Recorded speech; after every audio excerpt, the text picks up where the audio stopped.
I'm Reagan Ledbetter, and we're here at the iconic Cain's Ballroom in Tulsa, Oklahoma. Today we're going to go on a tour. We're going to talk to a historian who knows all the ins and outs, and talk to a musician who's played here more than 70 times, but still gets just as giddy as he did the first time.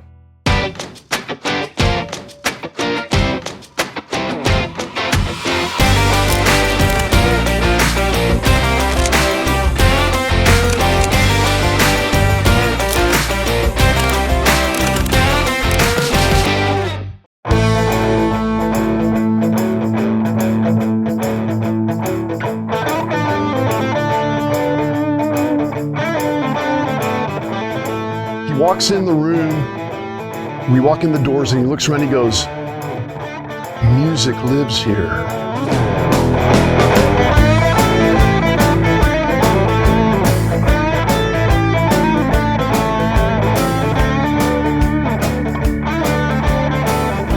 You know, each city or cities of any size, many of them have their own music.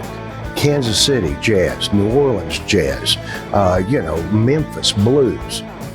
We have Western swing, and we have Western swing because of the Cain's Ballroom and Bob Wills and KVO radio, the confluence of those three things that started back in the 1930s.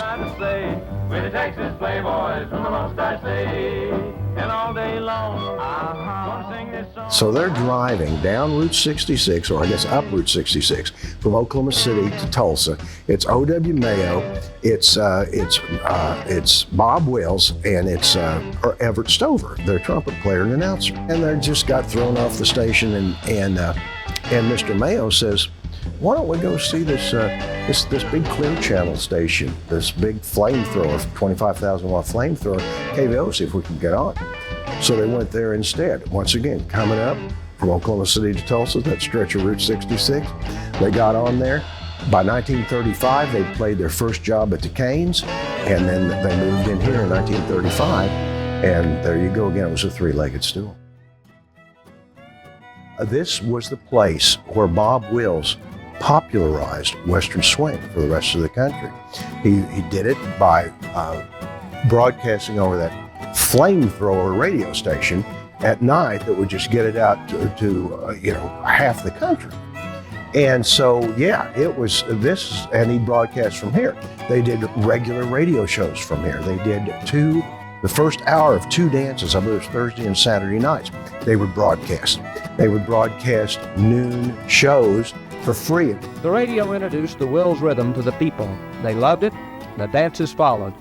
All of the Texas Playboy music was and is dance music. KVOO became the voice of Western swing music and was flooded with 1,000 fan letters a week for the Playboy band. After Will's death in 1975, the 5 surviving members of the group continued to perform together. But they agreed that should one of them become unable to play, they'd all quit together. Piano player Al Strickland died of cancer in October 1986. The original Texas Playboys played their farewell concert in Fort Worth, Texas, a month later. For the remaining members of the band, the end was a time for remembering, and the memories took them back to Tulsa, to Cain's, the place where it all began.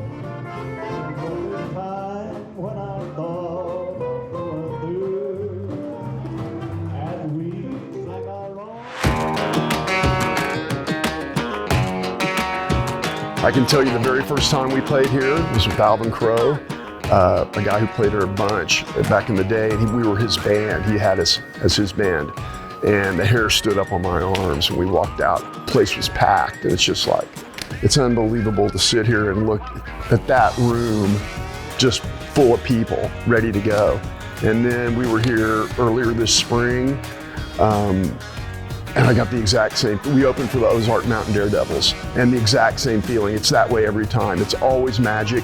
Even if there's nobody here, we've rehearsed in here, it's still magic. I mean, just being on this stage and knowing the billions of notes that have reverberated off these walls is just an amazing thing, man.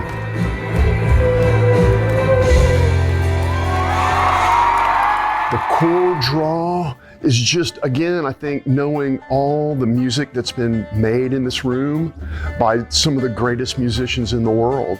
And this room is known around the world. There's no doubt about it. People want to play here from all over the world. They come here to play. They come here to be a part of the magic of this room. We're just in here when it's empty. It's almost nostalgic. It's really neat to be in here with nothing. You almost feel like you hear voices of the past. It's weird. I don't have the right word for it, but yeah, it's definitely different feeling. And we have a lot of people that stop in during our box office hours that are either passing through, a lot of them touring Route 66, or just passing through and have heard about Cain's, and they stop in and they come in during the day and they say, oh, we got to come back for a show when there's 1,600 other people in there, and you can feel the music, generating through your body and all the other bodies. So it's neat, but it's neat to feel it a different way. The faces are right here, and there's nothing like, when you're standing up here singing your songs and the fans are singing them back to you, there's nothing that can rival that. It's just like, wow, these people know this music.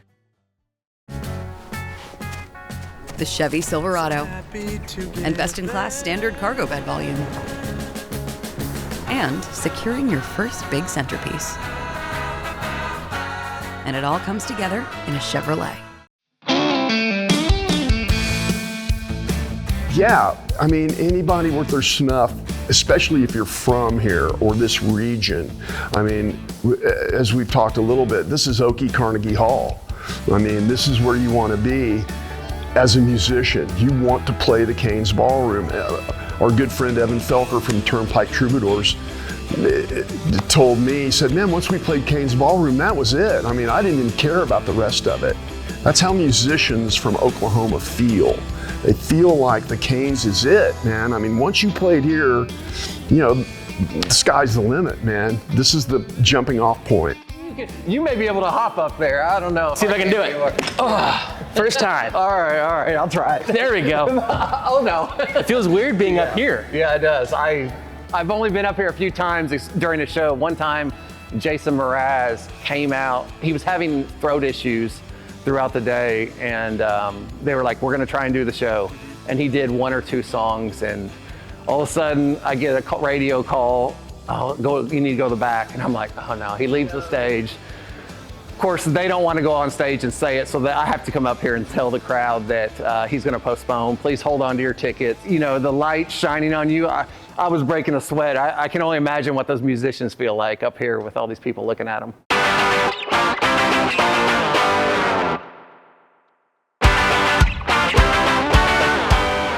Red Dirt Music started in Stillwater, and we didn't really have any lofty goals. We just wanted to play music with our friends our way, and that's what makes Red Dirt Music what it is.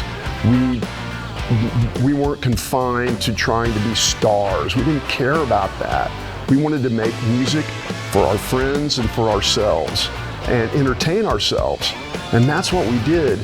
And it started at a place called The Farm in Stillwater, outside of town, where we were left to our own devices to do anything we wanted. And when you do that with college kids and give them that freedom, they're gonna find things to do. Our thing to do was make music. And we took it from the farm to the bars in Stillwater to come to Tulsa. And once you come to Tulsa, man, there's a place you wanna play, and that's the Cain's Ballroom. We brought Turnpike Troubadours in here for the first time. We brought Cross Canadian Ragweed in here for the first time. Jason Bowen and the Stragglers, first time. Great Divide, first time. Stoney LaRue, first time. So we're the old guys in Red Dirt Music, but those guys are our friends, and we knew they were great, and we wanted to expose them, and what better way than to bring them to Cain's Ballroom. It's really great to see Red Dirt Music, how far it's come from that little old farm out west of town to the football stadium in Stillwater. It's only a 7-minute drive. It takes about 40 years to get there. Red Dirt Music has come to the place it is because of Cain's Ballroom. Again, this is where we all wanted to play. This was the spot. Where do you want to be? We want to be at Cain's. It's authentic, certainly, and there's a lot. We've lost a lot of authenticity in our entertainment, I think. I don't want to talk like an old guy, get off my lawn, but the authenticity is saturates this place. Here is this, as you can see, wooden structure, which we've got a lot of, sorry, it's hard to find. And this is the original wood floor too that we left, but is the original Cain's wood stage. Wow. Where the Playboys and everyone played back in the 30s and 40s. So much history right there. Yes, a lot of artists crawl up underneath here, and they write songs. I mean, we've had artists write songs underneath here and bring the bands and just have a beer and hang out and tell stories, and it's really cool. Nowadays, as you can see, people just written all over. Who knows who's written what? I mean, or signed what, honestly. Are these artists? Yes, and I think it's gotten to the point where even if you like rented the building, you probably signed back here for an event or something. We left this like this because we knew it would turn into something where people wanted to sign. Charles Wesley Godwin. Yeah, sweet, yeah, I mean, gosh, yeah. Right back this way is kind of the original Cain's green room. It is very small, as you can see. Had just one shower in here and sink, but this was what we had for artists actually until 2008 or 9. And so a lot of artists didn't usually come in here. I mean, when you got a full band, it's almost bigger to be on your bus than in here. As you can see, people started marking on the stone. So we put up signs, you know, don't vandalize, but that doesn't really. We've had artists before that have signed the ceiling. If you come with me, I'm gonna show you this building behind us is actually the new artist green room. This used to be the loading dock, so the buses pull in here and load. We unload all their equipment. This was really a game changer in 2010 when we did this building. New green room, yeah. Oh good, the alarm's off, sorry. I was gonna run to get but this is the new green room. Wow, that's cool. So like the artists love this. It's very nice. They literally can get off their buses, come in here, hang out. We've got 2 offices back here, 2 showers, bathrooms. It's like a hotel away, you know, get off. Because that's what, ultimately, they're on that bus all the time. Yep. They want somewhere to just spread out a little bit. Yeah, they do. They just want to spread out. So it's hard to get the artists out of here at the end of the night, too, after shows, because they ultimately usually have a party back here a little bit. Chevy Silverado, America's most dependable full-size pickup. And the strength to always show up. And Chevrolet, together let's drive.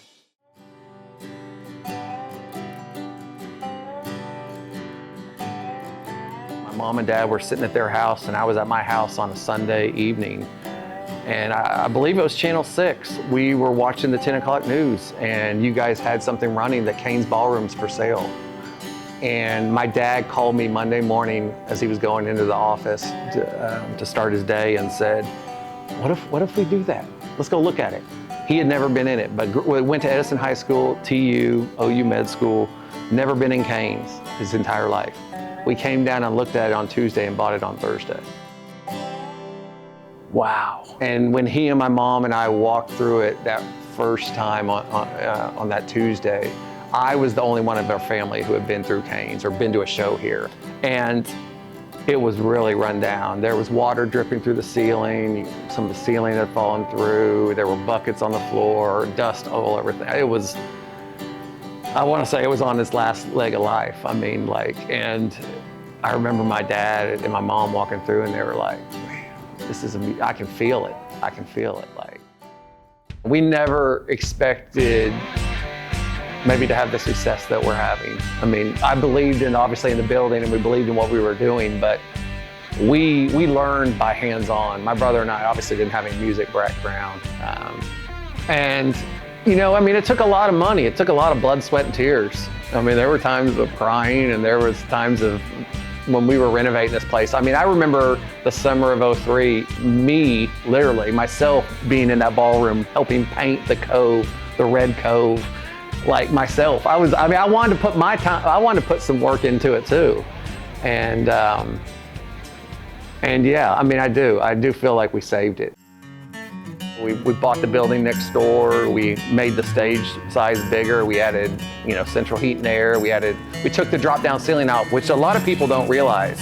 That drop-down ceiling was in here for 40 plus years, where at this first steel beam, that was the ceiling. So when we came in, we were like, let's expose this beautiful barrel dome roof, after we It looks meant to be. Like, it does. Should have been it really like that. does. It does. Taylor Hansen told me the other day that there's probably 10 of these buildings around that still have these beams and this barrel dome that it feels like that, And he said, as he said, and we're honored for him to say that, there's not very many that we want to maybe play. That are still, because you are limited in what you can do production-wise. We have this steel beam right here that's been here since the building was built, in the 20s. And if this gets removed, obviously you affect the integrity of the building. I mean, we can't thank the public and everyone that loves the place and loves music that comes and supports us here. Do you feel like it's almost, you want to honor the people who have played here? The people who come before us, yeah, the previous owners, the previous people that have come, the artists that have come, the patrons, yeah. I mean, we want to honor all of them. I hope this place is around another 100 years. I mean, what a crazy thing. I still think that the fact that we're going to be able to say we were here when Cain's turned 100 years old. We try and keep it affordable because we want people to come down and be able to have an affordable night here at what's known as Tulsa's Timeless Honky Tonk, and that's been here over 100 years now. Jack White told me and Elvis Costello, if we're gonna play your room no matter what it takes. We want to play the room. If an artist wants to play the room, they're gonna make it work. And that's yeah, and having the old feel and the old look is cool. They've when Green Day played here in 22, kicked off their world tour, they came in and they loved the old look, and they got old ancient concert posters and they had them displayed up here during their set. And it was cool. I mean, it was really cool. I mean, nowadays it's such a big production, everything. Sometimes I wish it'd just come back to where it would really fit here, where it's just you walk up with a guitar, it's all about the music. Yeah. All about the music. Crowd of the music. Yeah. That's awesome. I was here for Sam Barber in the summer, and it's just weird to someone who's become that famous and their talent and their career is skyrocketing, and they're just standing right here in front of all these young people. And we are in a weird gap of trying to catch these artists before they explode.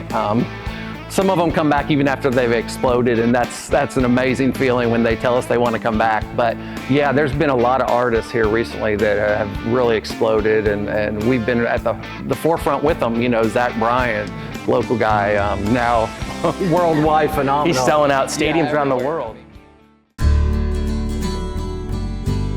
It gives me goosebumps just to think what the place means to so many people. I mean, it's hard to describe, and with it comes a great sense of responsibility. I mean, for my brother and I running it, it's stressful. It's stressful, but it's rewarding. It's very rewarding. I mean, look at it. It's not prefab, is it? It's not. You couldn't exchange it with any other venue. It is one of a kind. And it has all of those spirit. I'm sure that Chad talked to you about the spirits in here. One of the things that I used to, when I was covering it for the paper years ago, when I would cover the Bob Wills reunions, of course Bob was long gone by then, but these people in their 80s, they'd be come out and they'd be dancing along, and they weren't dancing with themselves, they were dancing with the ghosts of their 20 and 30-year-old selves. And that's what the Cains did. I mean, it created not just memories, but something even more ineffable than that. Something that you can't really put your finger on. But I know when someone comes in, a lot of the acts told us when we were doing the book, when they come in and they see the rows of pictures that Mr. Mayo got in early 1950s, who owned the building at that time, around the deal, it's just got some sort of a vibe that you don't get anywhere else in the world.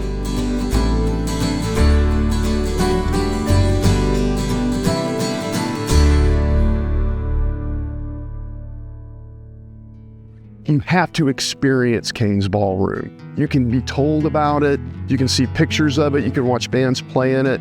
You have to walk in this building to get what it is. And when you come in here, I'll tell you a quick story. A friend of mine said, hey, I've got a promoter from Sweden that's here, and he wants to see Cain's Ballroom. Will you show him? And I've known the Rogers for years, since they've owned the room. I said, yeah, I think I can make that happen. I called Chad and said, hey, this guy wants to see it. So I meet him out front. This guy steps out. He's like a heavy metal promoter. He's kind of dudded out in his face. He's, tatted out, man. He's looking the part. And it's like, okay. So he was a nice guy. We walk in. He walks in the room. We walk in the doors and he looks around and he goes, music lives here. And I said, man, that may be the most profound thing I ever heard. Music lives here. Maybe that's my one statement.